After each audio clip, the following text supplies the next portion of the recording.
Channel परमेश्वर के पवित्र वचनों के माध्यम से आपकी आत्मा को नई दिशा, आशा और प्रेरणा देने के लिए समर्पित है।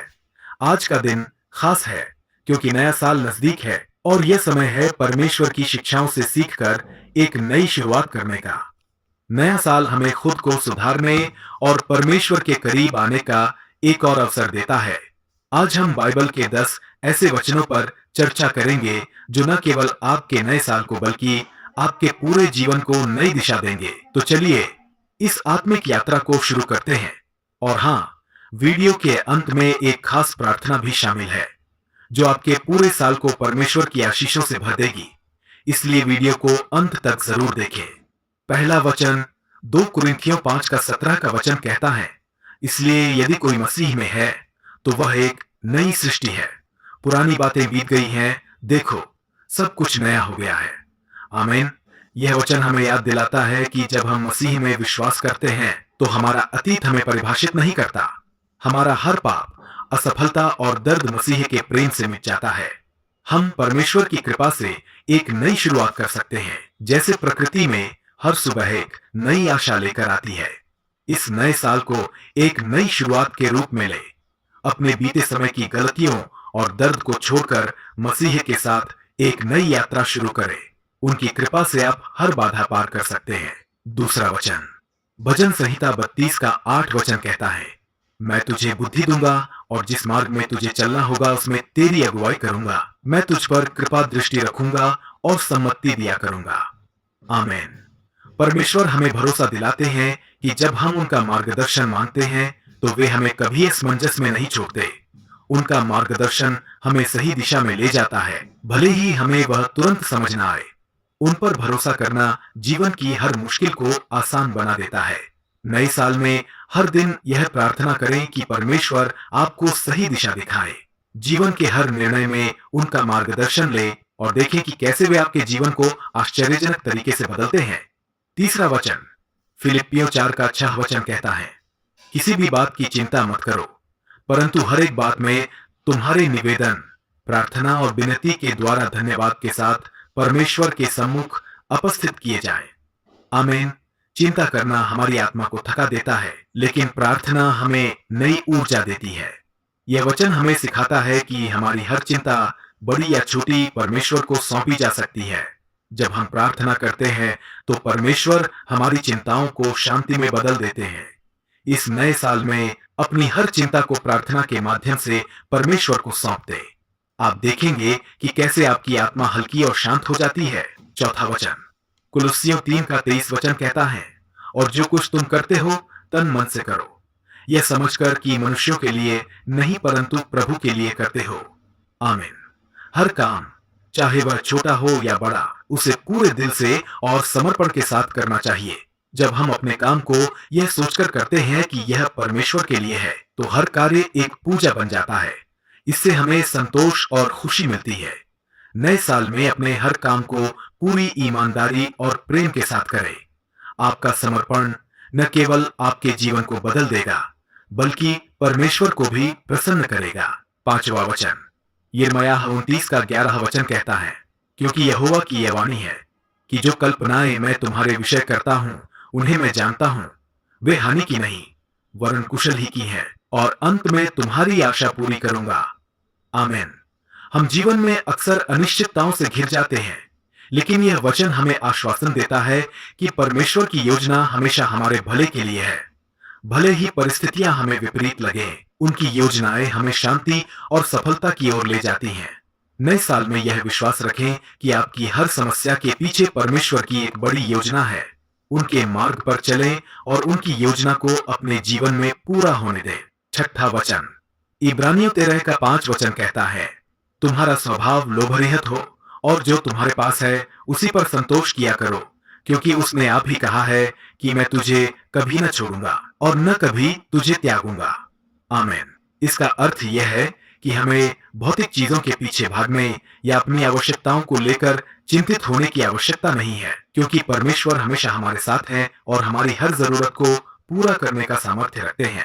यह वचन हमें लोभ और असंतोष से दूर रहने के लिए प्रेरित करता है और हमें सिखाता है कि असली सुख भौतिक वस्तुओं से नहीं बल्कि परमेश्वर की उपस्थिति और उनके साथ से मिलता है। जब परमेश्वर यह कहते हैं कि मैं तुझे कभी न छोड़ूंगा, तो यह हमें विश्वास दिलाता है कि हम किसी भी परिस्थिति में अकेले नहीं हैं। यह वादा हमें मुश्किल समय में दिलासा देता है और हमें यह सिखाता है कि परमेश्वर की उपस्थिति हमारी सबसे बड़ी संपत्ति है। जब हम इस वचन को अपने जीवन में अपनाते हैं, तो यह हमारे डर और चिंता को खत्म करता है। यह हमें प्रेरित करता है कि हम अपनी समस्याओं से घबराएं नहीं, बल्कि हर स्थिति में परमेश्वर पर भरोसा रखें। उनकी उपस्थिति हमारी सुरक्षा और स्थिरता है। इस वचन का उद्देश्य हमें न केवल संतोष और भरोसे का पाठ पढ़ाना है, बल्कि यह भी बताना है कि परमेश्वर का प्रेम और उनकी देखभाल हमारे जीवन में हमेशा बनी रहती है। इसलिए जीवन की किसी भी परिस्थिति में, चाहे वह कितनी भी कठिन क्यों न हो, हमें इस वचन को याद रखना चाहिए और आत्मिक शांति और स्थिरता का अनुभव करना चाहिए। 7वां वचन 1 कुरिन्थियों 16 का 14 वचन कहता है, सब कुछ प्रेम से किया जाए। आमीन। यह वचन हमें सिखाता है कि हमारे हर काम, हर शब्द और हर व्यवहार में प्रेम होना चाहिए। इसका मतलब यह है कि हमें अपने सभी कामों को निस्वार्थ भाव, सहानुभूति और दया के साथ करना चाहिए। प्रेम वह आधार है जो हमारे रिश्तों को मजबूत बनाता है और दूसरों के लिए हमारा योगदान अर्थपूर्ण बनाता है। जब हम प्रेम से काम करते हैं, तो हमारे कार्य दूसरों के लिए आशीर्वाद बनते हैं और परमेश्वर को महिमा देते हैं। यह वचन हमें सिखाता है कि चाहे हमें किसी को सलाह देनी हो, मदद करनी हो या कोई निर्णय लेना हो, हर स्थिति में प्रेम को प्राथमिकता दें। प्रेम का मतलब केवल भावना नहीं है, बल्कि इसमें त्याग, सहानुभूति और धैर्य भी शामिल है। पौलुस इस वचन के माध्यम से हमें यीशु मसीह के जीवन का उदाहरण देते हैं, जिन्होंने हर काम प्रेम से किया। जब हम इस वचन को अपने जीवन में अपनाते हैं, तो हम न केवल दूसरों के लिए प्रेरणा बनते हैं, बल्कि परमेश्वर की इच्छा को भी पूरा करते हैं। इसलिए हर कार्य को प्रेम से करें, चाहे परिस्थिति कैसी भी हो। यही सच्चा जीवन जीने का तरीका है। 8वां वचन नीति वचन 3 का 6 वचन कहता है, उसी को स्मरण करके सब काम करना, तब वह तेरे लिए सीधा मार्ग निकालेगा। आमीन। यह वचन हमें सिखाता है कि जीवन में हर काम करते समय हमें परमेश्वर को अपने जीवन का केंद्र बनाना चाहिए।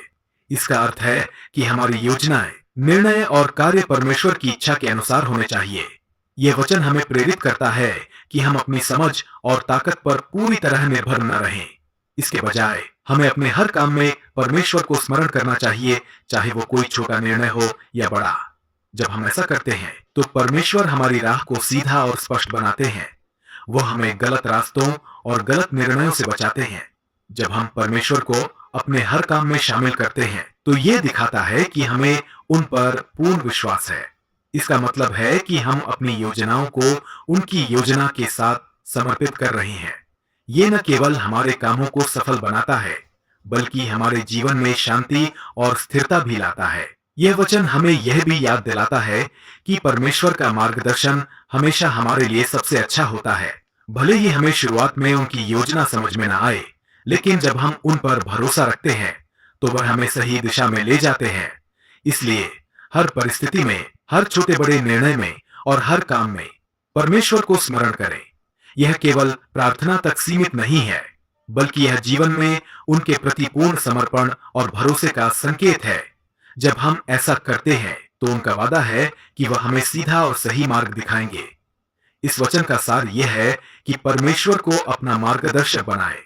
उनके बिना हमारे आस अधूरे हैं, लेकिन उनके साथ हमारा हर हर कदम सही दिशा में होगा। आमीन। 9वां वचन 2 कुरिन्थियों 9 का 8 वचन कहता है, परमेश्वर हमें वो सब कुछ देने के लिए सक्षम है, जिससे हमारी हर आवश्यकता पूरी हो जाए। आमीन। यह वचन हमें परमेश्वर के अनंत सामर्थ्य और उनकी असीम कृपा की याद दिलाता है। इसका अर्थ है कि जो कुछ भी हमें जीवन में चाहिए, चाहे वह भौतिक, आत्मिक या मानसिक हो, परमेश्वर उसे हमें देने में पूरी तरह सक्षम है। यह वचन यह विश्वास दिलाता है कि हमें अपनी आवश्यकताओं को लेकर कभी भी घबराना नहीं चाहिए। हम जब परमेश्वर पर भरोसा करते हैं और उनकी इच्छा के अनुसार चलते हैं, तो वह हमारे लिए वो सब प्रदान करते हैं जो हमें सचमुच चाहिए। कभी कभी हम अपनी सीमित दृष्टि से सोचते हैं, लेकिन परमेश्वर का भंडार अनंत है और उनकी योजना हमारे लिए सर्वोत्तम होती है। यह वचन हमें यह भी सिखाता है कि परमेश्वर केवल हमारी भौतिक आवश्यकताओं को ही नहीं, बल्कि हमारे आत्मिक और मानसिक स्वस्थता को भी पूरा करने में सक्षम है। हमें किसी भी कठिनाई में यह यकीन रखना चाहिए कि परमेश्वर हमें हर क्षेत्र में पर्याप्त आशीर्वाद देंगे। जब हम परमेश्वर के वचन पर विश्वास करते हैं, तो वह हमें हर आवश्यकता को पूरा करने के लिए आवश्यक आशीर्वाद और संसाधन प्रदान करते हैं। उनका उद्देश्य हमारे जीवन को समृद्ध और आशीर्वादित करना है, ताकि हम दूसरों के जीवन में भी सकारात्मक प्रभाव डाल सके। इसलिए हमें कभी भी अपनी आवश्यकता को लेकर घबराना नहीं चाहिए। परमेश्वर पर विश्वास रखें, क्योंकि वह हर परिस्थिति में हमारे लिए उचित रूप से प्रदान करेंगे। उनका सामर्थ्य अनंत है और वह हमेशा हमारे अच्छे के लिए कार्य करते हैं। आमीन। 10वां वचन, नीति वचन 16 का 9 वचन कहता है, मनुष्य मन में अपने मार्ग पर विचार करता है, परंतु यहोवा ही उसके पैरों को स्थिर करता है। आमीन। यह वचन हमें यह सिखाता है कि हम चाहे जितना भी सोच समझकर योजना बनाएं, असली दिशा और स्थिरता केवल परमेश्वर से ही आती है। हमारी सोच और इच्छाएं हमारे मार्ग को निर्धारित करती हैं, लेकिन परमेश्वर की योजना ही हमारे जीवन को सही दिशा देती है। यह वचन हमें यह याद दिलाता है कि हम जीवन के निर्णयों में अकेले नहीं हैं। जब हम अपनी योजनाओं और विचारों को परमेश्वर के हवाले करते हैं, तो वह हमारी राह को सीधा और स्थिर करता है। हमारी सीमित समझ के बावजूद परमेश्वर अपनी असीम बुद्धि और प्रेम से हमारे कदमों को सही दिशा में मार्गदर्शन करते हैं। कभी-कभी हम अपने मार्ग को लेकर भ्रमित होते हैं। हमें यह समझ नहीं आता कि हमें क्या करना चाहिए। लेकिन इस वचन से यह स्पष्ट होता है कि परमेश्वर हमें उस रास्ते पर ले जाते हैं जो हमारे लिए सर्वोत्तम होता है। जब हम उनके मार्गदर्शन में चलते हैं, तो हमारे कदम मजबूत और स्थिर होते हैं। इस वचन का गहरा अर्थ यह है कि हमें अपनी योजनाओं में परमेश्वर को शामिल करना चाहिए और उनके नेतृत्व में चलने के लिए तैयार रहना चाहिए। हमारी इच्छाएं और उद्देश्य महत्वपूर्ण है, लेकिन परमेश्वर की योजना सर्वोत्तम होती है और वही हमें सही दिशा में आगे बढ़ने की शक्ति देता है।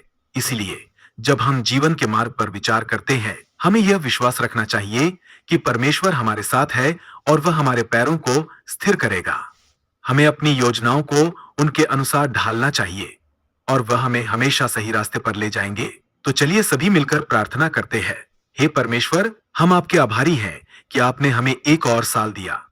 यह आपका अनुग्रह है कि हम इस नए वर्ष में प्रवेश कर रहे हैं। हमें हर चुनौती का सामना करने की शक्ति और साहस दे। हमारी चिंताओं को शांति में बदले और हमें यह याद दिलाएं कि आप हमारे साथ हैं, चाहे हम किसी भी परिस्थिति का सामना करें। हमारे जीवन को आपके वचनों से मार्गदर्शन करें, ताकि हम आपकी इच्छा के अनुसार अपने जीवन को जी सके। हमें दूसरों के लिए प्रेरणा बनने का साहस दें और हमें अपने जीवन में आपके प्रेम और आशीर्वाद का अनुभव करने का अवसर दें। हम आपके आशीर्वाद और प्रेम से भर जाएं, ताकि हम आपकी महिमा के लिए जी सके। हमें याद दिलाएं कि हमारी सफलता और शांति केवल आपके साथ है। हम यह प्रार्थना आपके पवित्र नाम में करते हैं। आमीन। तो दोस्तों, अगर यह वीडियो आपको प्रेरणादायक लगा हो, तो इसे लाइक करें और अपने प्रियजनों के साथ शेयर करें। कमेंट में हमें बताएं कि आपको कौन सा वचन सबसे ज्यादा प्रेरित करता है।